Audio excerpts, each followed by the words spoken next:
तो आज भोग भूमियों की चर्चा करेंगे। हाँ, कल हमने ये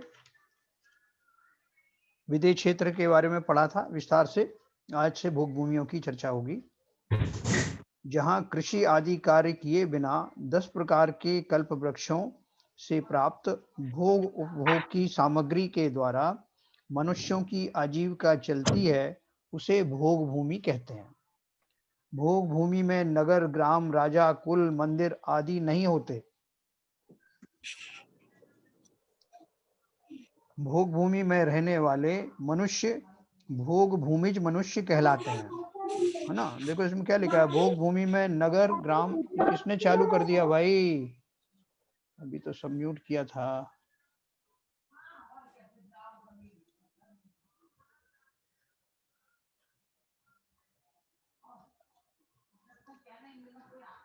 भोग भूमि में रहने वाले मनुष्य भोग भूमिज मनुष्य कहलाते हैं। यहाँ षटकाल परिवर्तन नहीं होता। ऊपर लिखा है इसमें, भोग भूमि में नगर, ग्राम, राजा, कुल, मंदिर आदि नहीं होते।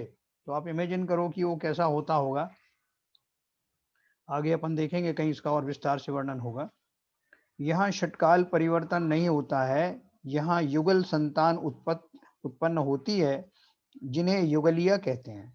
ये पति पत्नी के रूप में सुखपूर्वक जीवन व्यतीत करते हैं। यहाँ युगल ही मरते हैं। माता पिता संतान का और संतान अपने माता पिता का मुख नहीं देख पाते हैं, अतः उन्हें वियोग का दुख नहीं है। जन्म के 7 सप्ताह में युवा हो जाते हैं। यहाँ जन्म लेने वाले मनुष्य और तिर्यंच सुखी, निरोगी और मृदु स्वभावी होते हैं तथा मरणोपरांत स्वर्ग जाते हैं।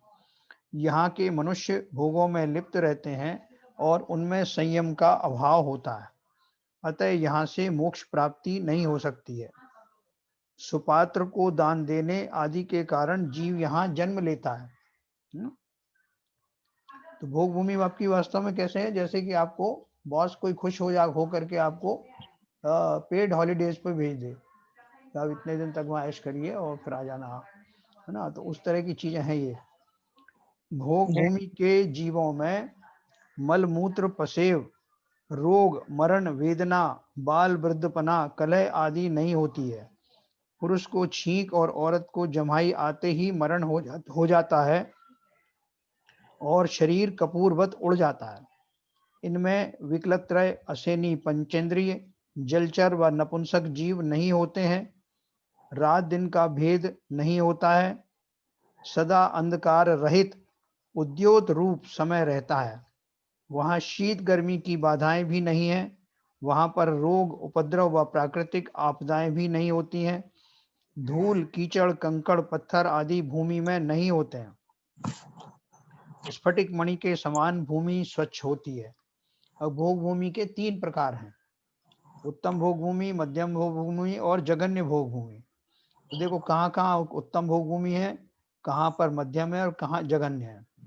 उत्तम भोग भूमि विदेश क्षेत्र में उत्तर कुरु और देव कुरु नामक 2 उत्तम भोग भूमियां हैं। यहाँ जीवों की अवगाहना 3 कोस होती है। देखो उनकी लंबाई चौड़ाई जो है कितनी लिखा है, 3 कोस यानी 6 माइल। तो अभी ललित जी देखो, वो आदमी खड़े होते होंगे तो कितनी दूर से दिखाई देते होंगे, 6 माइल ऊंचे। और खड़े होते होंगे तो कितनी जगह घेरते होंगे, कितनी जगह घेरते होंगे, है ना। तो सारे ही वैसे ही हैं, कहते हैं लंका में सब 52 गज के, उसी तरह ये सब इतने बड़े बड़े होते हैं। और लेकिन उनका भोजन देखो, दिन में 3 दिन में एक बार हरड़ के बराबर आहार करते हैं। वहाँ यहाँ मनुष्यों की आयु 3 पल्य होती है। पल्य का आपने देखा ना पैमाना, वो गड्ढा खोदो इतना गहरा और उसमें वो हाल के जन्मे मेढ़े के बाल डालो, फिर एक एक करके 100 साल में निकालो, तो जितना समय उसको निकालने में लगेगा, है ना। ऐसा कुछ उसको अद्धा पल्य कुछ कहते हैं, उसमें प्रमाण दिए ना। तो ऐसे इनकी 3 पल्य आयु होती है। यहाँ सुकमा सुकमा नामक प्रथम काल जैसा रहता है ना। हमारे यहाँ भी जो कर्म भूमि है, जो हमारे भरत क्षेत्र और एरावत क्षेत्र में चतुर्थ काल के अतिरिक्त जो पहला, दूसरा, तीसरा काल होता है, उसमें एक भोग भूमियों का निर्माण होता है इसी तरह का। उत्तम, मध्यम और जघन्य भोग भूमि तीनों कालों में क्रमशः। लेकिन वो क्या है, टेम्परेरी होता है। जब चतुर्थ काल आता है, काल परिवर्तन होते रहते हैं, तो जैसे चतुर्थ काल आता है तो ये भोग भूमियां विलुप्त हो जाती हैं। जो अपन ने पढ़ा ना कि जो लोगों को सूरज चांद दिखाई देने लग गए तो लोग घबरा गए कि अब कैसे काम होगा, कल्प वृक्ष विलुप्त होने लगे। तो ऐसी टेम्परेरी भोग भूमियां हमारे यहाँ भी होती हैं। लेकिन ये उत्तम भोग, ये जो भोग भूमियां हैं ये शाश्वत हैं, ये हमेशा रहती हैं।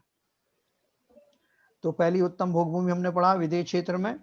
फिर मध्यम भोग भूमि है हरि और रम्यक क्षेत्रों में 2 मध्यम भोग भूमियां हैं।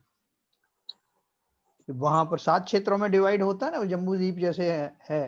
तो 7 क्षेत्रों में डिवाइड हुआ, उसमें विदेश क्षेत्र, हरि और रम्यक थे, हेमवत, हिरण्यवत, है ना, ये और भरत ऐरावत है। इस तरह ये 7 जो है क्षेत्रों में डिस्ट्रीब्यूट होता है।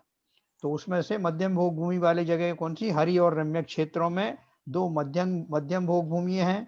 यहाँ पर जीवों की अवगाहना 2 कोष होती है। मध्यम में 3 से घट करके 2 रह गई, और 3 दिन में एक बार भोजन करते थे। यहाँ 2 दिन बाद एक बार बहेड़े के बराबर आहार लेते हैं, है ना। हरण से थोड़ा बहेड़ा बड़ा होता है ना। और मनुष्यों की आयु 2 पल्य होती है, वहां 3 पल्य थी। यहाँ सुखमा नामक दूसरा काल जैसा रहता है। तीसरा, जगन्य भोग भूमि। जगन्य मतलब सबसे छोटी भोग भूमि, यानी जो उत्कृष्ट नहीं होती। हेमवत और हिरण्यवत क्षेत्रों में 2 जघन्य भोग भूमियां हैं। यहाँ पर जीवों की अवगाहना 1 कोष होती है। आंवला के बराबर दिन में एक बार आहार लेते हैं, और मनुष्यों की आयु 1 पल्य होती है। यहाँ सुखमा दुखमा नामक तीसरा काल जैसा रहता है। ठीक है ना। देखो जैसे इनका शरीरों का आकार भी कम हो गया, लेकिन आहार की जो है मात्रा बढ़ रही है, फ्रीक्वेंसी भी बढ़ रही खाने की। उपरोक्त अनुसार जम्बू द्वीप में 6 भोग भूमियां हैं। हेमवत और हिरण्यवत क्षेत्रों में जघन्य भोग भूमियां हैं। हरि और रम्यक क्षेत्रों में मध्यम भोग भूमियां हैं, और विदेश क्षेत्र में देवकुरु और उत्तर कुरु क्षेत्रों में उत्तम भोग भूमियां हैं। इस प्रकार 2.5 द्वीप में कुल 30 भोग भूमियां हैं, 6 into 5, है ना। ऐसे 30 भोग भूमियां हैं जो शाश्वत हैं, ये हमेशा रहती हैं, है ना, वो काल के हिसाब से नष्ट नहीं होती हैं। फिर हमने कर्म भूमि के बारे में पढ़ा। भाई साहब आपने एक बात बताई, जी ये भोग भूमि के जीव जो है सीधे स्वर्ग जाते हैं हाँ, या जाते हैं ना। अच्छा, तो मैं ये कहना चाहता, ये तो आप यही बता रहे थे कि असंयमी होते हैं और वो खूब भोग करते हैं हर हाँ तरीके का। हाँ तो फिर इतना इतना करने के बाद ये स्वर्ग कैसे चले जाते हैं? देखो अगर मनुष्य अगर ऐसा काम करेगा तो उसे आप कहते हो त्रिंच गति में जाएगा, तू उसमें जाएगा, नरक में जाएगा, और इनके लिए आप कह रहे हो कि कुछ भी करते रहे स्वर्ग ही जाएंगे। ये क्या बात है? कुछ भी करते नहीं रहे, वो सारी जो उनकी जो उसका जीवन पर उनका होता है निर्वाह, वो जी अच्छा किस्म का होता है। जो उनको जी प्रोवाइड जी। की जाते हैं उन्हीं रिसोर्सेज में जितना उनको दिया जाता है उसकी हाय हाय नहीं करते वो। और जहाँ अच्छा अच्छा। है ना, जो उनको दिए उसी में संतुष्ट रहते हैं, और वो बिल्कुल जैसा प्राकृतिक व्यवस्थाएं हैं उसका ही उपभोग करते हैं। हमारे अच्छा यहाँ तो अच्छा। जितना मिलता है उससे ज्यादा की अपन आकांक्षा करते हैं ना, हाथ पैर तो मारते ही रहते हैं। हाँ वो जो हमारी जो तृष्णाएं हैं वो हमें ले डूबती हैं। जी वहां जी। वो विद इन लिमिट करते हैं। दूसरी बात, जहाँ असंयम की बात है ना, संयम मतलब ऐसे व्रत व्रत संयम आदि जैसे हम मुनि आदि बन करके धारण करते हैं, वैसे वो धारण नहीं कर पाते, अच्छा है ना। तो तब भी जो है उनका मतलब उसमें से कुछ सम्यक दृष्टि होते हैं, कुछ मिथ्या दृष्टि होते हैं। उसके बारे में आपको बताऊंगा कि सम्यक दृष्टि कौन से स्वर्ग में जाते हैं और मिथ्या दृष्टि कौन से स्वर्ग में जाते हैं। ठीक है ना। तो संयम तो देखो अपन बोलते हैं सम्यक दर्शन वाले जो जीव हैं, चतुर्थ गुण स्थान वाले, उनकी भी अनंत गुणी निर्जर होने लगती है, और अभी उन्होंने संयम विधिवत धारण नहीं किया, इसके लिए अपन बोलते हैं। तो यहाँ उसी अपेक्षा से ये शब्द इस्तेमाल हुआ। नहीं, दूसरी बात ये भी है जैन साहब जी कि आपने बताया था कि सुपात्र को दान देने वाले जीव ही यहाँ जन्म लेते हैं। बिल्कुल सही। तो ये उसके पिछले कर्मों का जन्म है, हाँ हाँ हाँ, पुण्य पुण्य कर्म है, बिल्कुल जैसे वो उससे भोग रहे उन्होंने हैं। यहाँ जन्म लिया, हाँ और फिर वहां पर वो संयम धारण नहीं करते हैं। हाँ, तो बाबूजी का यही कहना है कि वो हाँ उनका तो उन्हें मिल गया वहां से जो भोग उनको मिलने थे, पिछले पुण्य से मिल गया, लेकिन अभी इस भाव में जो कुछ वो कर रहे हैं, असंयम कर रहे हैं, तो उनके हिसाब से उनको स्वर्ग क्यों होना चाहिए, ये उनका प्रश्न है। अच्छा अच्छा। हाँ तो उसका मैंने उत्तर दिया कि उनका असंयम इस जाति का नहीं होता जैसे हमारा ये हम लोगों का होता है। वो अच्छा उनको जो लिमिट जो दी जाती है उसी लिमिट में वो संतोष पूर्वक रहते हैं, ठीक है ना। और उसमें भी दो तरह के जो जीव है, अपन आगे पढ़ेंगे उसके बारे में। नहीं, ये लिखा है यहाँ हाँ युगली मरते हैं, युगली जन्म लेते हैं, और हाँ माता पिता का संतान अपने माता पिता का मुख नहीं देख पाते। इसका क्या बराबर। इसका मतलब है कि वो जो दो जीव हुए उनमें एक स्त्री होती है, एक पुरुष होता है, वो हस्बैंड वाइफ की तरह पूरा जीवन निर्वाह करके चले जाते हैं, और उनका जो है जाते जाते उनकी जो संतान होती है वो भी संतान भी ऐसे ही जोड़े से जन्म लेती है ना। वो एक साथ होते हैं, वो भाई बहन का रिश्ता नहीं होता उनका, ठीक है। और ये उनको उनका जो है वो जन्म का जो है वो शुरुआत करके गर्भादि धारण करने के बाद में इनका मृत्यु हो जाती है, और वो जो जीव पैदा होते हैं या जो जैसे ही वो पैदा होते हैं वैसे इनकी मृत्यु हो जाती है एक साथ, एक ही समय में।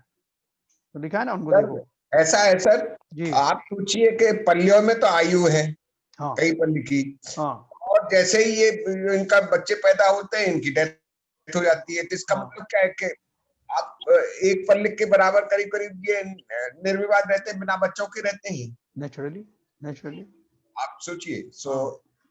नहीं, इसलिए तो लिखा है कि हाँ। उनमें एक दूसरे के पास राग नहीं होता। वो नहीं रहता, राग नहीं रहता। वो मस्त रहते हैं अपने अपने ही जो साथी के साथ में, वो मस्त रहते हैं। और जैसे ही बच्चा हुआ चले जाते हैं उतने अपना। पल्ली की आयु में जब बच्चा लास्ट में होता है तो वो चले जाते हैं, तो और देख भी नहीं पाते हैं, 7 सप्ताह के अंदर ही वो युवा हो जाते युवा हैं। हो जाते हैं। तो लेकिन उनका उनको जीवन इतना जबरदस्त पैकेज, हाँ पैकेज बहुत अच्छा है। लाइफ स्ट्रक्चर ही टोटल डिफरेंट है। बड़ा कर्रा पैकेज है। बच्चे भी डिस्टर्ब नहीं करने आते। हाँ बच्चों का डिस्टर्बेंस भी नहीं चाहते वो। नहीं होता, बिल्कुल सही कहा आपने। एक और चीज है, 7 सप्ताह का बड़ा महत्व है अपने दर्शन में। कैसे? प्रलय के बाद भी 7 सप्ताह का कुछ आता है वर्णन। वृष्टियां होती हैं, हाँ वृष्टियां होती हैं। जब प्रलय आती है तब जो है वो कुवृष्टियां होती हैं, और फिर जब सुसमय आता है तो शुभवृष्टियां होती हैं, है ना। वो आएगा सब अभी। तो बाबूजी इस पैकेज को संभाल के रखना है हम लोग। भैया मुझे चाहिए, मुझे नहीं चाहिए।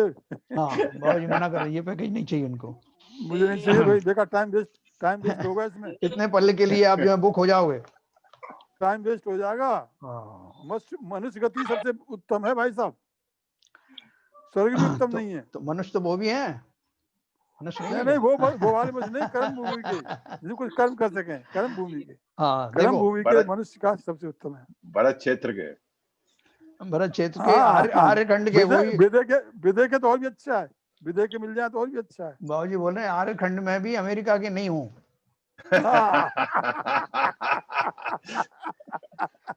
सही पहचाना आपने। तो देखिए अभी भोग भूमिया मनुष्य के बारे में, ये इसमें मैं से पढ़ रहा हूँ तत्वार। भोग भूमि में कल्प वृक्ष एक ही तरह की होती है, 3 तरह की जो भोग भूमि बताई है, उत्तम मध्यम जघन। जी कल्प वृक्ष का कोई डिफरेंस नहीं है, सब उत्तम हो मध्यम जघन, सभी में 10 प्रकार के कल्प वृक्ष होते हैं। 10 प्रकार के, लेकिन सामग्री तो थोड़ी इंफीरियर हो सकती है ना। क्वालिटी देखो भाई, फर्क ही रहेगा उसमें। चलो अभी आपको बताता हूँ कि भोग भूमि कितनी है। ये तो अपन ने पढ़ लिया। भोग भूमि की पृथ्वी किस चीज से बनी है मैं इसमें से बता रहा हूँ आपको, ये तत्वार मंजूषा में है। भोग भूमि की पृथ्वी किसकी बनी है? वहां की भूमि सुसज्जित सुंदर स्त्री के समान आकर्षक लगती है।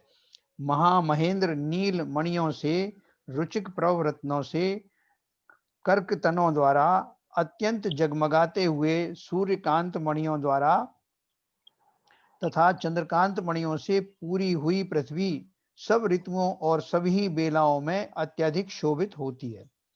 किसी स्थान पर भूमि का रंग बंदूक पुष्प या मनह शिला के समान लाल है, दूसरे स्थलों की छटा जाति पुष्प अंजन और सोने के रंग की है, अन्य स्थलों की कांति सारंग यानी बगुला पक्षियों के पंखों के समान है, तथा कुछ अन्य स्थलों की छवि चंद्रमा के अंकुरों के समान मोहक धवल है। वहां की भूमि पंचवर्ण वाली और हीरा, इंद्रनील, मरकत, मुक्ताफल, पद्मराग मणि तथा स्फटिक मणि से संयुक्त तन मन नयनों को आनंद देती है। ये उसकी जमीन का जो है वर्णन है। अब देखो वहां पे त्रियंच भी होते हैं, वो भूमियों में त्रियंच भी होते हैं, तो वहां के त्रियंच क्या खाते हैं, उनके लिए क्या व्यवस्था है। वहां जिस प्रकार मनुष्यों के लिए भोग होते हैं, उसी प्रकार इन त्रियंचों के भी अपनी अपनी योग्यता अनुसार फल, कंद, तृण और अंकुर आदि के भोग होते हैं। वहां व्याघ्रादिक भूमिचर और काक आदि नवचर त्रियंच मांसाहार के बिना कल्प वृक्षों के मधुर फल भोगते हैं। भोग भूमि में उदयकालीन सूर्य के सदृश प्रभा वाले समस्त हरिणादिक तृणजीवी पशुओं के युगल दिव्य तृणों का भोजन करते हैं। वहां भी युगल से चलते हैं। वहां 4 अंगुल प्रमाण घास है, जिसे पशु उस कोमल तृण संपदा को रसायन समझकर चरते हैं। ठीक है। अब भोग भूमि में कौन कौन से त्रियंच होते हैं? क्यों भाई साहब, जी। शेर वगैरह होते होंगे वहाँ, तो हाँ। शेर तो एक दूसरे को मारते हैं, वो मारने का हिसाब किताब तो है नहीं वहाँ। नहीं लिखा है ना कि वो मांसाहार के बिना कल्प वृक्षों से ग्रहण करते हैं। अच्छा अच्छा, हाँ, शिकार नहीं करते। तो करेंगे क्यों, फिर उनको सबको मिल रहे हैं कल्प वृक्षों से, तो उनको क्या पड़ी है फिर। ठीक है। फिर भोग भूमि में कौन कौन से त्रियंच होते हैं ये सुनिए। भोग भूमि में गाय, सिंह, हाथी, मगर, शूकर, सारंग, रोज, भैंस, भेड़िया, बंदर, गवय, तेंदुआ, व्याघ्र, श्रृंगाल, रीछ, भालू, मुर्गा, कोयल, है ना, तोता, कबूतर, राजहंस, कोरंड, बगुला, कोक, क्रोंच एवं किंचक तथा और भी त्रियंच होते हैं। ये उत्तम वर्ण विशिष्ट, सरल, मंद कषाई और नाना प्रकार की जातियों वाले त्रियंच जीव युगल युगल रूप से होते हैं। देखो भूमि का कितना असर पड़ता है। क्षेत्र का बोलते हैं ना, तो वहां पे क्रूरता वाले जीव नहीं रहते त्रियंचों में भी। तो ये इसमें उनका उन्होंने और भी बहुत सारे लक्षण दिए हैं। वहाँ की घास अच्छी होती है, सब दिया है।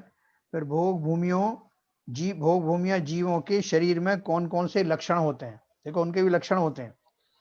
किसी भोग भूमिया का शरीर ऐसा नहीं होता है जिस पर शुभ लक्षण ना पाए जाएं, तथा उन सब में जन्म से ही ललित कलाओं का प्रेम, ज्ञान तथा शुभ गुण होते हैं। उनकी हथेलियों और पैरों के तलुओं में द्वीप, समुद्र, भवन, विमान, जलाशय, नगर, गोपुर, इंद्र की ध्वजा, शंख, पताका, सूर्य, कमल, चंद्रमा, स्वास्तिक, माला, कच्छप, वज्र, कलश, सिंह, हाथी ऐसे चिन्ह होते हैं जो लौकिक सामुद्रिक शास्त्र के अनुसार विभूतियों के द्योतक हैं। देखो आज भी बहुत सारे जो मनुष्यों के शरीर में कुछ चिन्ह होते हैं, तो वो जो निमित्त ज्ञानी होते हैं, जो अंगों को देख करके, अंगों को पहचान करके बता देते हैं कि ये जीव का जो है भविष्य कैसा होगा। आज भी ऐसे जीव मौजूद हैं जो निमित्त ज्ञानी भी हैं और जो अंगों को देख करके बता देते हैं। जैसे वो लहसुन, मस्से और जो तिल हैं उनको देख के बता देते हैं बहुत से लोग। प्लस यहाँ फॉरेन में एक वो है बूमोलॉजी करके, ब्रूमोलॉजी, उससे जो है वो आपके सिर पे कितने जो बूम्स हैं उससे वो बता देते हैं कि आपका भविष्य कैसा रहने वाला है ना। तो सब लोग अपने अपने देख लेना कहाँ कहाँ क्या क्या है, उनके हिसाब से व्यवस्थाएं हैं, है ना। तो अब वो बोल रहे हैं कि ऐसे जो शुभ लक्षण उनके होते हैं, उससे समुद्र शास्त्र करके एक शास्त्र है, उसमें ये सब जो है अंग पहचान नाम का ये गुण पाया जाता है। आज भी वो किताबें मौजूद हैं। तो देखिए ये हो गया भोग भूमियों के बारे में। अब मैं आपको कुछ बताऊंगा इसमें, इसको यहीं बंद करते हैं। कर्म भूमि। उससे पहले एक रह गया जैन साहब, कौन सा? उपरोक्तानुसार जम्बी द्वीप में 6 भोग भूमियां हैं। हाँ ये भी पढ़ लेते हैं, ये मैंने पढ़ा था, शाश्वत भोग भूमि नहीं। करके मैंने पढ़ाया था, यस मुझे याद है। ऊपर फिर से पढ़ देता हूँ। उपरोक्तानुसार जम्बू द्वीप में 6 भोग भूमियां ऊपर दी हुई है ना। विदेश क्षेत्र में 2, हरिरम्यक की 2 और ये हेमवत हिरण्यवत की 2, ऐसी 6 भोग भूमियां हैं। हेमवत और हिरण्यवत क्षेत्रों में जघन्य भोग भूमियां हैं।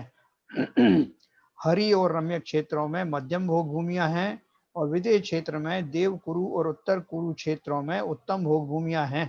अढ़ाई द्वीप में कुल 30 भोग भूमियां हैं। है ना, ये मैंने आपको बताया, जो शाश्वत हैं तो मिटती नहीं, हमेशा रहती है, काल परिवर्तन के हिसाब से मिटती नहीं। 6 × 5 ऐसे 30 है। अब कर्म भूमि, जहाँ के निवासी षटकर्म असी मसी कृषि वाणिज्य विद्या और शिल्प करके अपनी आवश्यकताओं की पूर्ति करते हैं, वह कर्म भूमि कहलाती है। और यहाँ के मनुष्य कर्म भूमिज कहलाते हैं।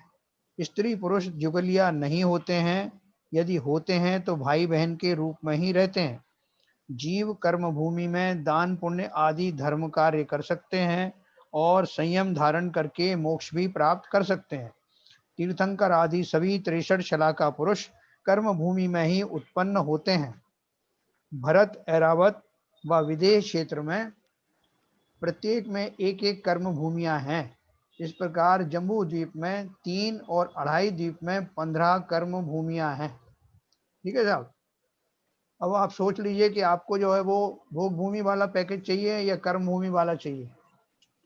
है बाबा जी, अभी भी समय है, सेलेक्ट कर सकते हो। हाँ, कर्म भूमि चाहिए भैया, कर्म भूमि। कर्म भूमि सेलेक्ट कर लिया उन्होंने, ठीक है। तो सब लोग अपना अपना सेलेक्ट करना। मैं अभी और भी अच्छा वर्णन करूंगा तो फिर से हो सकता है आपको सोच पे 4 में पड़ जाए, आपका वो बदल जाए मन। ठीक है। एक विदेश क्षेत्र में 32 विदेश देश हैं। इनमें प्रत्येक में एक एक कर्म भूमि है। देखो विदेश क्षेत्रों का अरेंजमेंट क्या बढ़िया है। जैसे हमारा पूरा जो है भरत क्षेत्र में 5 मलेच्छ खंड और 1 आर्यखंड है।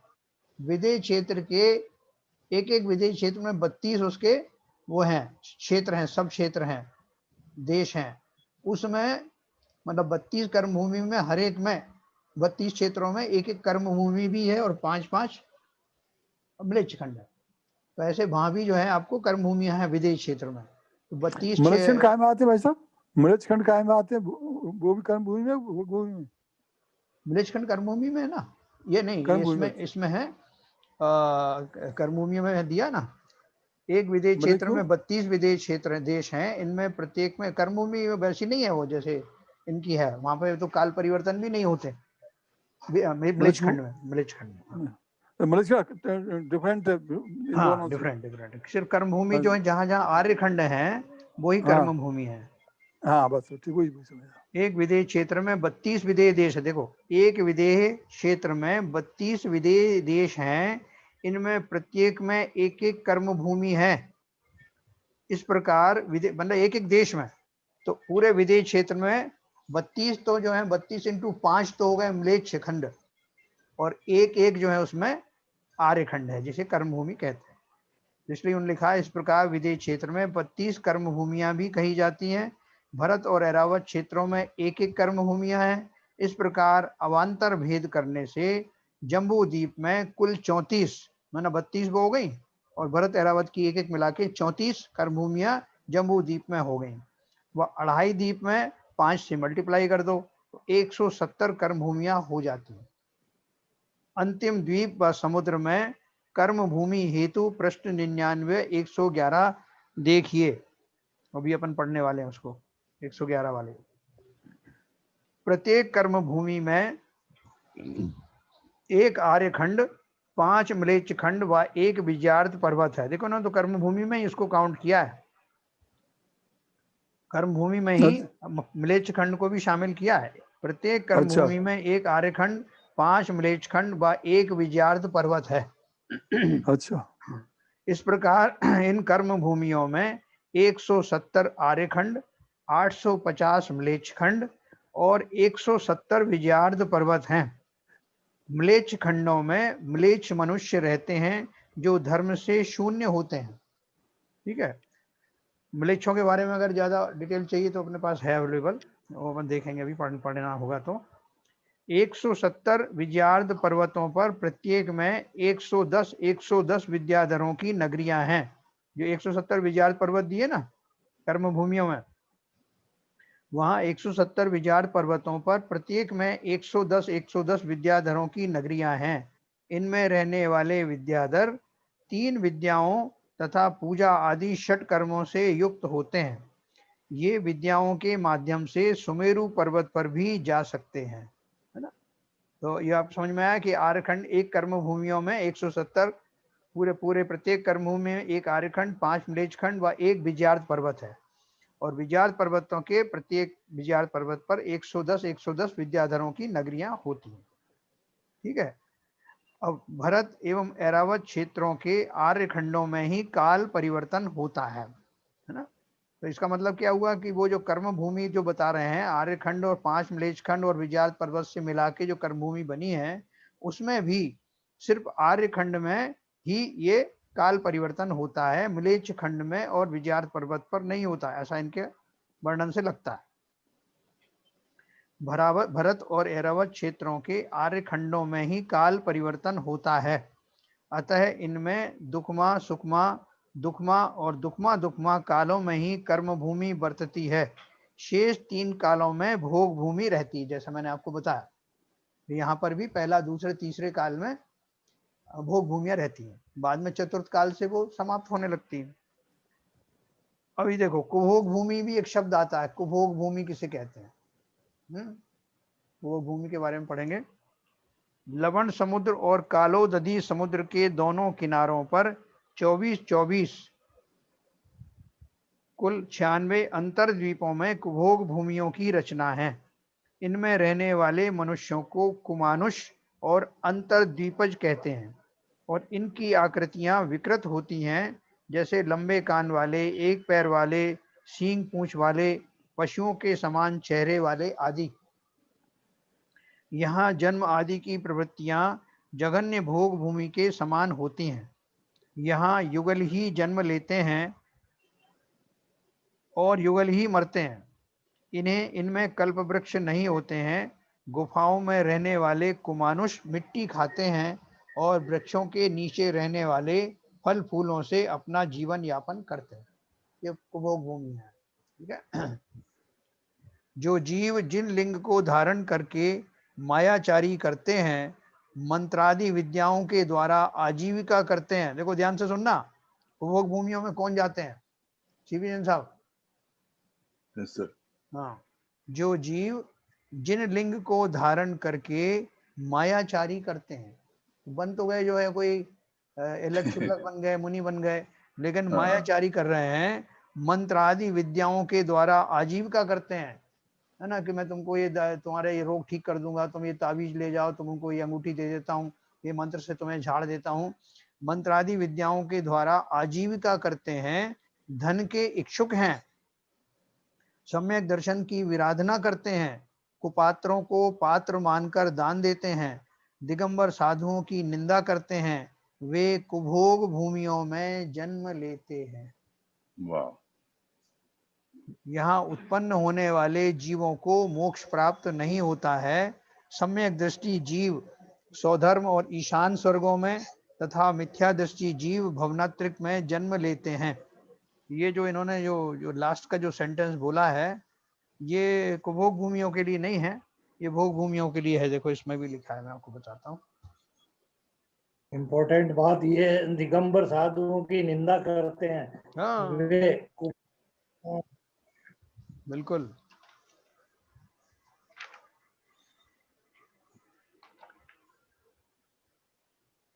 मलेच्छों के बारे में भी बताया इन्होंने और कुभोग भूमियों के बारे में बताया है।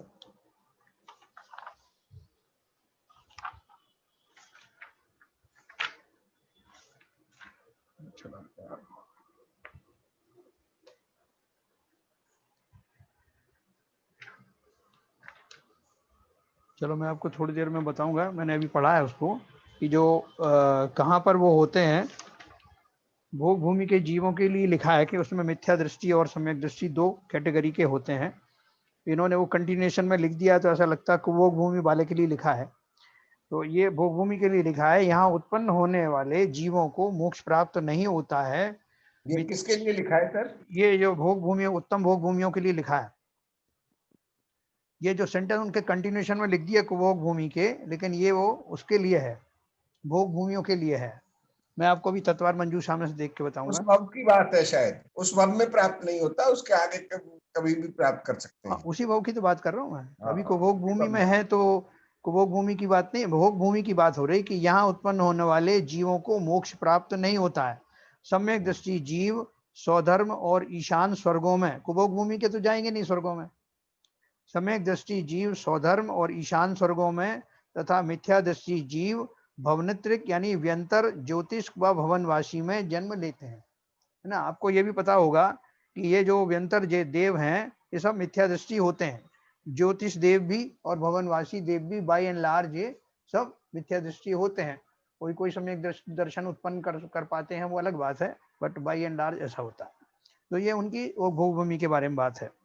अब देखो, अढ़ाई द्वीप के बाहर भूमि, जैसे बाबूजी पूछ रहे थे ना कि उनको जो संयम तो होता नहीं है तो वो क्या कैसे स्वर्ग में जाते हैं, तो उसमें भी दो तरह के हैं जो सम्यक दृष्टि जीव हैं, क्योंकि उन्होंने इस तरह के आचरण नहीं करे जैसे आचरण हमारे होते हैं, तो असंयम का अर्थ यहाँ वो नहीं है, इसलिए वो देवों में तो जाते हैं, लेकिन अगर मिथ्या दृष्टि है तो व्यंतर ज्योतिष भवनवासी में, और अगर सम्यक दृष्टि है तो स्वधर्म और ईशान स्वर्गों में जाते हैं। हाँ अब क्लियर हो गया। अढ़ाई द्वीप के बाहर की भूमि देखें कैसी है।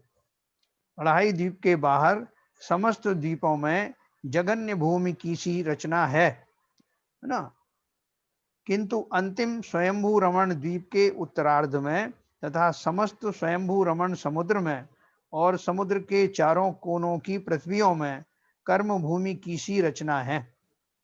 वहां पर सभी प्रकार के तिर्यंच पाए जाते हैं। अढ़ाई द्वीप के बाहर के द्वीपों के बारे में बता रहे हैं कि बाहर समस्त द्वीपों में जगन्य भोग भूमि की सी रचना है, किंतु अंतिम स्वयंभू रमण द्वीप के उत्तरार्ध में तथा समस्त स्वयंभू रमण समुद्र में और समुद्र के चारों कोनों की पृथ्वियों में कर्म भूमि जैसी रचना है। वहां पर सभी प्रकार के तिर्यंच पाए जाते हैं, जबकि और द्वीपों में ऐसा नहीं है। अब केवल देखो, मनुष्य नहीं पाए जाते, हाँ केवल मनुष्य को छोड़ के सब पाए जाते हैं। सब पाए जाते हैं, बिल्कुल। मोक्ष प्राप्ति, मोक्ष प्राप्ति कहाँ से होगी? मोक्ष प्राप्ति कर्म भूमियों से ही होती है। सभी 170 कर्म भूमियां अढ़ाई द्वीप में ही हैं। वही बाबूजी कह रहे हैं।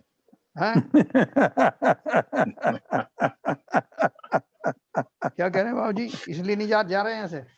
हाँ, कर्म भूमि से तो कुछ नहीं, बाकी फंस गए, इन चीजों में फंस गए, तो पता नहीं कब तक फंसे रहोगे। बाबूजी के दिमाग में अभी भी यही है कि भारतवर्ष को छोड़ के बाकी सब म्लेच्छ खंड है।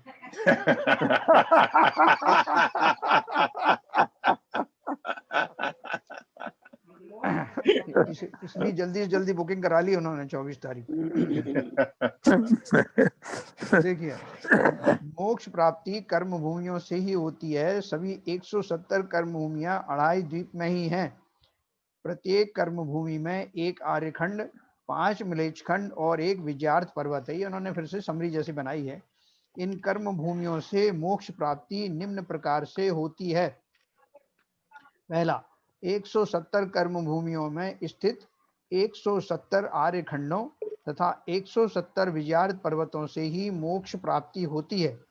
850 म्लेच्छ खंडों से मोक्ष प्राप्ति नहीं होती है।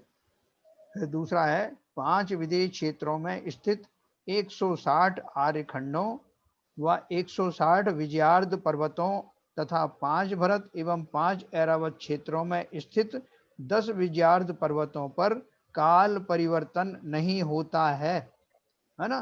तो यहाँ पे मोक्ष की फैक्ट्री लगी हुई है, मोक्ष प्राप्ति की, अतः वहां से सतत मोक्ष की प्राप्ति होती रहती है।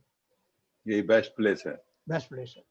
वो तो बाबूजी को वीसा नहीं मिला वहां का, नहीं तो कर लेते सीधा।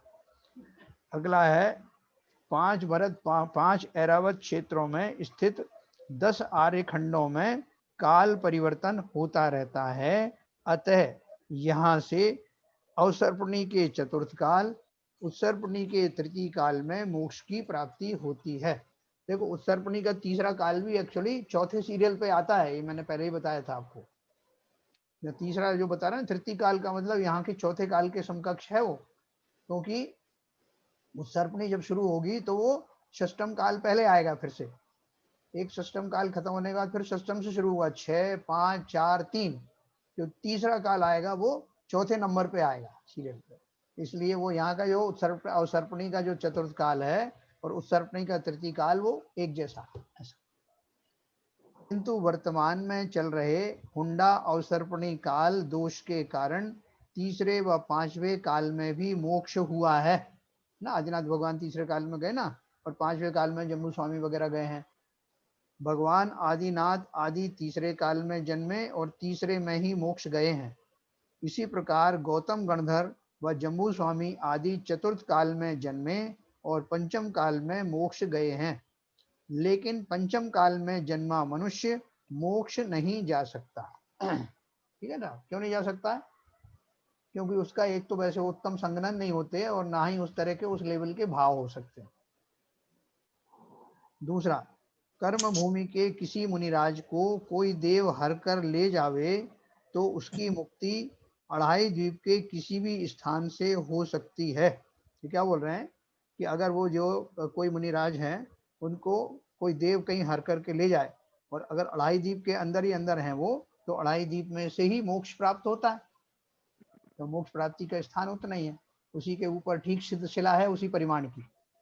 ये देव हर के ले आए का मतलब क्या है सर? ये क्या है, बहुत सारे जीवों के बैर होते हैं, तो वो जैसे देव गति में चला गया उनका बैरी और वो यहाँ मुनि है, तो उनका हरण बहुत पहले की घटनाओं में, कहानियों में बहुत मिलता है ऐसा। जैसे प्रद्युम्न का हरण किया था एक विद्याधर ने, तो वो तो 16 साल तक रुक्मणी को उनका विरह सहना पड़ा ना, कृष्ण जी की पत्नी जो थी। बहुत सारी कहानियां सर हैं। एक बात और ये देव कोशिश भी करेंगे तभी ढाई द्वीप से बाहर जा ही नहीं सकते, लेके उनको उस जीव को हाँ। मुनि को लेके ढाई द्वीप से बाहर जा ही नहीं सकते। देव भी कोशिश कर ले फिर भी, क्यों? क्योंकि ढाई द्वीप के बाहर तो मनुष्य है ही नहीं। मनुष्य नहीं तो लेके जा सकते हैं। अरे तो ले कैसे चला जाएंगे जब वो जा ही नहीं है ले जाने का प्रोविजन नहीं है वहाँ, कैसे चले जाएंगे? अभी देखो, प्रोविजन तो इनका भी नहीं था कुंदकुंदाचार्य का कि वो यहाँ भरत क्षेत्र से निकल के विदेश क्षेत्र चले जाए, देव लेके गए उनको। एक्स्ट्रा अपवाद तो एक आध होता ही है। ऐसा ही कुछ अपवाद होगा इसमें भी। ठीक है ना। तो बाबूजी बोल रहे हैं कि मतलब मेरा कोई वैरी हो तो सुन ले, मुझे कोई ले नहीं जा सकता ढाई द्वीप से बाहर। नहीं, अब बात तो हो सकता है। नहीं, वो बात नहीं होने देना चाहते। ठीक है सर, तो देखो लास्ट लाइन है इसमें, 6 माह 8 समय में 608 जीव मोक्ष जाते हैं और एक समय में न्यूनतम 1 और अधिकतम 108 जीव मोक्ष जा सकते हैं। ठीक है, क्या बोला? देखो वो अपवाद यहाँ भी दिया ना, 6 माह 8 समय में 608 जीव मोक्ष जाते हैं और एक समय में न्यूनतम 1 और अधिकतम 108 जीव मोक्ष जा सकते हैं। एक समय की बात है, वहां क्या था, 6 माह और 8 समय के लिए 608 दिया है। ठीक है ना, और 6 माह 8 समय में तो अभी अगर 8 समय ही लगाएं तो एक, यहाँ तो एक समय में न्यूनतम 1 और अधिकतम 108 जीव बताया, यह अपवाद है। अब देखो, जम्बू द्वीप में एक धातकी खंड, जम्बू द्वीप में एक, धातकी खंड द्वीप में 2 और पुष्करार्ध द्वीप में 2 मेरू पर्वत हैं। इस प्रकार अढ़ाई द्वीप में कुल 5 मेरू पर्वत हैं। सबसे बड़ा जो है सुदर्शन मेरू है ना, सुदर्शन मेरू की हाइट सबसे ज्यादा है, अपन सब उसकी रचना करते हैं ना। देखो, हाँ, सुदर्शन मेरू का जो है उसका डायमेंशन देखिए, जम्बू द्वीप के बीचों बीच सुदर्शन मेरू पर्वत स्थित है जो 140 योजन ऊंचा है। भूमि के अंदर 1000 योजन, भूमि के ऊपर 99,000 योजन और चूलिका यानी चोटी 40 योजन ऊंची है। देखो कितनी हाइट है उसकी। उसकी जड़ ही 1000 योजन की नीचे है और चूलिका जो है चोटी 40 योजन ऊंची है। टोटल उसकी खुद की लंबाई 99,000 योजन है। जमीन पर इस पर्वत का विस्तार 10,000 योजन है ना, क्योंकि ये तो ऊंचाई बताई है और ये टोटल विस्तार है। यह नीचे से घटते घटते ऊपर चूलिका के शिखर पर 4 योजन का रह गया है, जैसे चित्र में आप देख रहे हैं। पुराने एडिशन में चित्र दिख रहा है। हाँ, इस पर 4 वन हैं। पहला वन भद्रसाल वन भूपर राजे, ने पढ़ा ना, भूतल पर है, पूजन में पढ़ते हैं। 500 योजन ऊंचाई पर दूसरा वन जिसे नंदन वन कहते हैं। इससे 62,500 योजन ऊंचाई पर तीसरा वन सोमनस वन है और इससे 36,000 योजन ऊंचाई पर चौथा वन पांडुक वन है। अब की बार जब से भी ये पढ़े आप पंचमेरु की आरती पढ़े सुने, जो कोई आरती जब इसकी पूजा पढ़े तो इनमें ये वो योजन जयमाला में दिए ना, वो योजन का अर्थ ये है कितनी कितनी हाइट पर कौन कौन से वन हैं।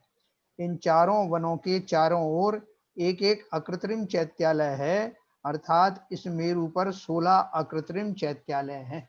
हम पंचमेरु की जो इतना सारा जो वर्णन पढ़ते हैं और जो पूजन करते हैं, वो पूजन किसकी करते हैं? उन वनों की करते हैं क्या, इन बावड़ियों की करते हैं क्या, किसकी करते हैं? ये 16 जो अकृत्रिम चैत्यालय हैं उनकी पूजन करते हैं। उनका जो वर्णन दिया, उनका कहाँ इनकी स्थिति है। पांडुक आदि शिलाएं। सुमेरु पर्वत के चतुर्थ वन का नाम पांडुक वन है। इस वन में चारों विदिशाओं में अर्धचंद्राकार वाली 4 शिलाएं स्थापित हैं। इनके नाम हैं पांडुक, पांडुकम्बला, रक्त और रक्तकम्बला। इनकी लंबाई 100 योजन, चौड़ाई 50 योजन और ऊंचाई 8 योजन है। इनमें सिंहासन व मंगल द्रव्य की रचनाएं भी हैं। इन चारों शिलाओं पर जम्बू द्वीप के क्रमशः भरत क्षेत्र, पश्चिमी विदेह क्षेत्र, ऐरावत क्षेत्र और पूर्वी विदेह क्षेत्र में होने वाले तीर्थंकरों का जन्माभिषेक सौधर्म इंद्रादि द्वारा किया जाता है। देखो कितनी बड़ी बात है। हमारा जो सुमेरु पर्वत है, अपन यहाँ इसको में भी अपना अपनत्व लगा देते हैं, हमारा वाला है। हमारे सुमेरु पर्वत पर ही आकर के वो कहाँ के भी वो तीर्थंकर होने दो, उनका अभिषेक इसी पर होता है। विदेह वाले भी आते हैं यहीं पर। गूगल पर देख सकते हैं क्या? हैं? सुमेरु पर्वत को गूगल पर देख सकते हैं क्या? गूगल पे ट्राई करके देखो। नहीं भाई, विदेश क्षेत्र वाले भी यहीं पे आते होंगे। लिखा तो है ना, इसे देखो ना, अपन लिखा है सुमेरु पर्वत के चतुर्थ वन का नाम पांडुक वन है। इस वन में चारों विदिशाओं में अर्धचंद्राकार वाली 4 शिलाएं स्थापित हैं। इनके नाम भी बता दिए, इनकी हाइट वगैरह सब बता दी। उनमें सिंहासन वगैरह सब तैयार रहते हैं। कब कौन तीर्थंकर आए, सारी व्यवस्थाएं वहाँ ऑटोमेटिक हैं। और उस टाइम लोग लेके नहीं दौड़ते वो कि चलो भाई सिंहासन उठा लाएं, अभी तीर्थंकर आ रहे हैं ना। ये सारी तैयारियां वहाँ पहले से रहती हैं। इन चारों शिलाओं पर जम्बू द्वीप के क्रमशः भरत क्षेत्र, पश्चिमी विदेह क्षेत्र, ऐरावत क्षेत्र और पूर्वी विदेह क्षेत्र में होने वाले तीर्थंकरों का जन्माभिषेक सौधर्म इंद्रादि द्वारा किया जाता है। क्योंकि जम्बू द्वीप है ना हमारा द्वीप, तो हमारे द्वीप में एक सुमेरु पर्वत है, तो उसमें रहने वाले जो जितने तीर्थंकर आएंगे उन सबका वहीं तो होगा ना अभिषेक। और बाकी के जो हैं द्वीप, जम्बू द्वीप के अलावा धातकी खंड है, देन आपका पुष्करार्ध है, वहाँ उनके जो बने सुमेरु पर्वत, उनके जो मेरु पर्वत बने हैं, वहां पे उनकी इस तरह की चर्याएं होती। भाई साहब इस समय तो जो है भगवान जी को सिर पे लेके खड़े रहते हैं, भाई सिंहासन लाओ, हाँ जल्दी जल्दी करो। वो भगवान इंतजार कर रहे हैं सिंहासन का। हाँ, वो सिर पर घूम रहे हैं। इसीलिए तो पहले सिंहासन रख दिए कि ये ऐसा नहीं हो जाए कि मैं वहां पहुंच जाऊँ, सिंहासन मिला ही नहीं मुझे। तो देखो इस तरह से ही 4 शिलाएं, पांडुक शिला का जो अर्थ ये है, और उसका जो है हमें भरपूर जो है आदर करना चाहिए कि पांडुक शिला वो जगह है, वो स्थान है जहाँ कर की उनका अभिषेक होता है, जन्माभिषेक। फिर शेष 4 मेरु देखो उनके बारे में बताया है। धातकी कंड द्वीप के पूर्व में विजय मेरु, पश्चिम में अचल मेरु और पुष्करार्ध द्वीप के पूर्व में मंदर मेरु व पश्चिम में विद्युन्माली मेरु है। ये सब भी आता है ना मेरु पर पूजन में। प्रत्येक मेरु की ऊंचाई 85,000 योजन है ना। इनकी ऊंचाई आपने देखा उससे कम है ना, अपनी 99,000 है सुमेरु की। इनकी है, ये चारों की हाइट बराबर है। प्रत्येक मेरु की ऊंचाई 85,000 योजन है, जिनमें से 1,000 योजन जमीन के अंदर और 84,000 योजन जमीन के ऊपर है। सुदर्शन मेरु की भांति इन चारों मेरुओं पर भी 40-40 योजन ऊंची चूलिकाएं तथा 4-4 वन हैं। अब जब वो मेरु पर्वत रखते हैं ना, बनाते हैं जो आर्टिफिशियल, तो बहुत गलती कर देते हैं लोग बाग। वो सबकी या तो एक जैसी हाइट कर देते हैं या डिसेंडिंग ऑर्डर में करते हैं, एक सबसे बड़ा फिर एक उससे छोटा। एक योजन कितने का होता है? हैं? क्या जी? योजन कितने? योजन के 2 प्रमाण मिलते हैं। एक तो जो है 4 कोस वाला एक योजन है, और एक योजन है 2000 धनुष का। तो वो अलग अलग उसमें आता है, उसमें दिया है इस किताब के आखिर में, इस किताब के आखिर में सब दिया है, इसमें टेबल दी हुई है, उसमें से आप देख लीजिए। वे वन क्रमशः भूतल पर और 500, 55, 500 व 28,000 योजन ऊंचाई पर हैं। ये इनके जो वन है ना, आप देखो जो पंचमेरु की अपन पूजन करते हैं, उसमें आपने देखा होगा, उसमें जो सोमनस वन, पांडुप वन है, इन सबकी ऊंचाई जो है ना 2 तरह से दी हुई है। चारों मेरु समान बखाना, भूपर भद्रशाल वन जाना, ऐसा कुछ आता ना। तो वहां उसमें ये चारों मेरु के बताया, इन सब की चारों की एक जैसी हाइट है, और इनमें जो वन है उनकी जो हाइट है वो इस तरह से है। जबकि वो सुमेरु पर्वत वाला, चूंकि उसकी हाइट ज्यादा है, इसलिए उनके जो चारों वनों की जो हाइट है वो भी अलग है। प्रत्येक वन के चारों ओर एक एक आकृत्रिम चैत्यालय है। इस प्रकार 5 मेरु पर्वतों पर 20 वन और 80 अकृत्रिम चैत्यालय हैं। इन पर्वतों पर साधारण मनुष्य नहीं जा सकते। चैत्यालय 80 सुखकारी, मन वचन कर। हाँ, केवल रिद्धिधारी मुनि और विद्याधर विद्यार्थ पर्वत पर निवास करने वाले मनुष्य ही वहां जा सकते हैं। रिद्धिधारी मुनि, रिद्धिधारी होके गए थे ना, कौन? माधव जो है अपने पूजन कर रहे थे, वो अंजन सेठ वहां जाकर के मिले थे उनसे, अंजन जी, अंजन चोर। यहाँ वो सेठ सुदर्शन पूजन कर रहे थे मेरु पर्वत पर, वहां जाकर के अपनी वो आड़म साड़म कछु न जानम नमोकार मंत्र से के द्वारा वो विद्या सिद्ध करके वो गए थे, पहुंच गए। तो केवल रिद्धिधारी मुनि और विद्याधर विचार पर्वत पर निवास करने वाले मनुष्य ही वहां जा सकते हैं। ठीक है सर। इसके अगला है 114 पेज पर, देखो इन्होंने नंदीश्वर दीप की रचना दिखाई है इसमें, है ना। नंदीश्वर दीप की भी अपन पूजन करते हैं।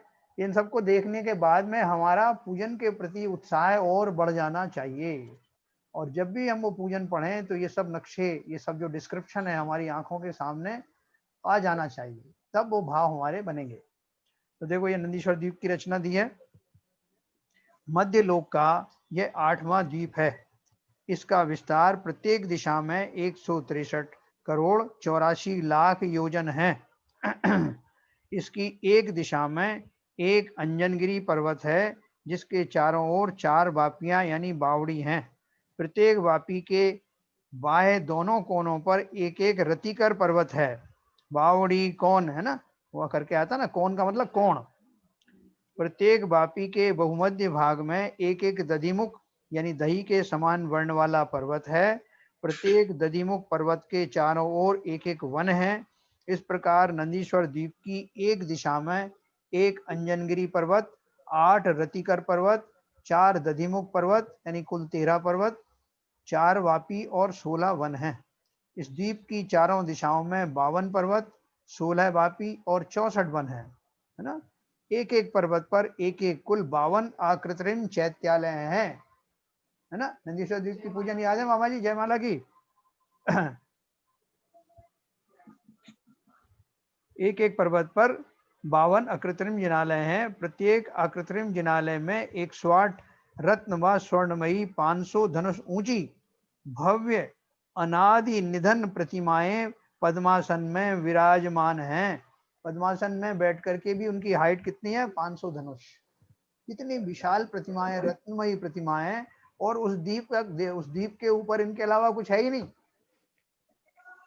5वां द्वीप नंदीश्वरम, 8वां द्वीप नंदीश्वरम वाश्रम भवन वावन प्रतिमा नमो शुक्रम। कितनी बढ़िया पूजन लिखी है ध्यानत राय जी ने। तो 52 अकृत्रिम चैत्यालयों में कुल 52 × 108 यानी 5616 प्रतिमाएं विराजमान हैं। यूं तो देवतागण अपनी इच्छानु, जब अपन वो पूजन पढ़ो ना, तो पूरे काल में जो 108 प्रतिमाएं हैं, एक एक प्रतिमा के बारे में चिंतन करना, तो 108 आपकी माला की गुरिये पूरे हो जाएंगे। ठीक है। यूं तो देवतागण अपनी इच्छानुसार इस द्वीप के दर्शन करने जाया करते हैं, फिर भी अष्टानी का पर्व अर्थात कार्तिक, फाल्गुन और आषाढ़ महीनों के अंतिम 8 दिनों यानी अष्टमी से पूर्णिमा तक में स्वधर्म आदि इंद्र व देवगण वहां भक्ति भाव से 8 दिन तक अखंड रूप से पूजा करते हैं। चूंकि अढ़ाई द्वीप से आगे मनुष्य लोक नहीं है, अतः वहां पर मनुष्य नहीं जा सकते हैं और वे अपने मंदिरों में ही नंदीश्वर द्वीप की रचना करके पूजा करते हैं, वहां रात दिन का भेद नहीं होता है। बताओ नंदीश्वर द्वीप के मंदिर कहाँ कहाँ बने हैं, आपने रचनाएं कहाँ कहाँ देखी? हमें शिखर जी में देखी, मड़िया जी सोनागिर जी में में, नीचे बहुत अच्छी है। मरिया जी मड़िया जी में में। नीचे जो है बहुत अच्छी है। हाँ, सोनागिर मड़िया जी जी में, में भी है, सोनागिरी में बढ़िया है, बहुत बढ़िया सोनागिरी, सोनागिर जी में बहुत बढ़िया बनी है। हाँ, बहुत बढ़िया। और भोपाल में है, उसमें लाल भोपाल घाटी में, भोपाल लाल घाटी में लाल है, घाटी में, विष्णु हाँ सागर हाँ महाराज हाँ, जी लाल की। घाटी में बहुत बढ़िया हाँ, बनी। दर्शन किया मैंने। तो इस तरह से ये बहुत सुंदर रचना है। इनको जब आप डिस्क्रिप्शन पढ़ते हो ना, तब उनकी महिमा हमको आती है। तो ये यस, डिस्क्रिप्शन पढ़ करके और महिमा इसको इसका ये हमारा पर्पज ये है, जो हम ये सब रचनाएं पढ़ रहे हैं, ये सब जिन जगह जगह के ये बारे में कृत्रिम चैत्यालयों के बारे में पढ़ रहे हैं, भूमियों, उसका पर्पज ये है कि हमें निर्णय नहीं करना है। क्या भाईजान, निर्णय करना है? बोलिए इसमें जयमाला में भी जी। लिखे हुए हैं 163 कोट योजन महा, लाख हाँ, अच्छा। 84 एक दिश में लहा, हाँ, आठवां दीप नंदीश्वरम भावनम भवन बामन प्रतिमा प्रतिमा नमस्कार। मतलब इसकी बुद्धि है, चार दिशा चार अंजन के राजे, यही तो है सहस ना। 84 एक दिश गोला कोट के पास में कुल। फनिया था नाम, बहुत बड़ा नंदीश्वर द्वीप है।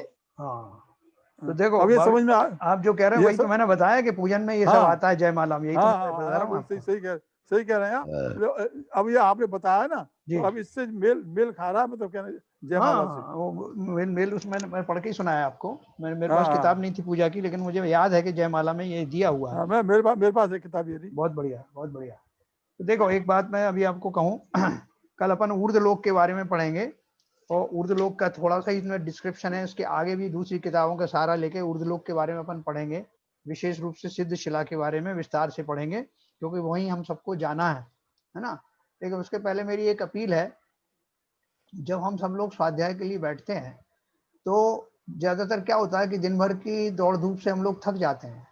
तो थक जाने के बाद में जब स्वाध्याय काल आता है, तब तक हमारा शरीर शिथिल होने लगता है और निद्रा देवी जागृत हो जाती हैं।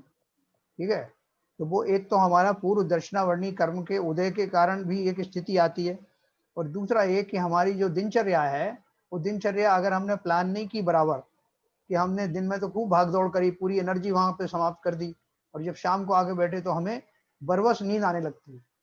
तो ये जो है इस तरह की जो नींद आना, पुराना ज्ञानावर्णी कर्म का उदय तो है ही, और फिर नए ज्ञानावर्णी कर्म का बंद होता है। शास्त्र सभा में नींद आना ये ज्ञानावर्णी कर्म के बंद का कारण होता है। इसलिए बहुत विशेष रूप से ध्यान रखना, अपनी दिनचर्याएं इस तरह से अरेंज करना कि जब आप स्वाध्याय में बैठें तो आपको काफी एनर्जी बची रहे, चाहे दिन में सो लेना या कुछ भी करना, या दिन के कार्य जो है वो समय से पहले निपटा लेना, जैसे भी चाहें। लेकिन स्वाध्याय हमारा एक बहुत बहुत कीमती वक्त है।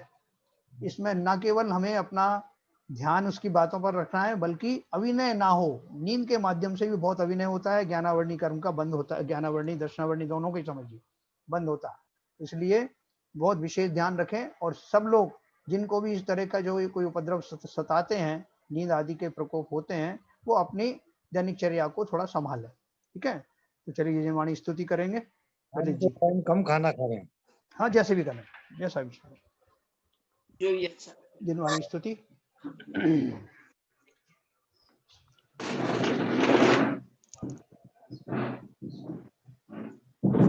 शतम नाश को ज्ञान के प्रकाश को पर भास को भानु सी बखानी है।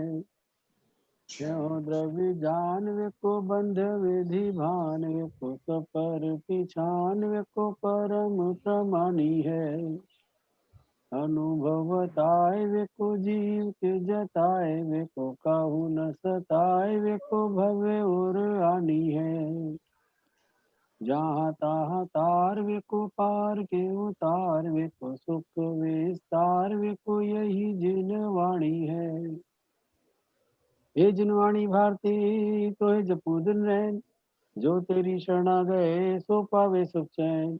जिनवाणी के ज्ञान से सूझे लोकालोक, तो वाणी मस्तक नमो सदा देते हैं धो, सदा देते हैं धो। जिनवाणी माता की जय। जय जय। नमोकार।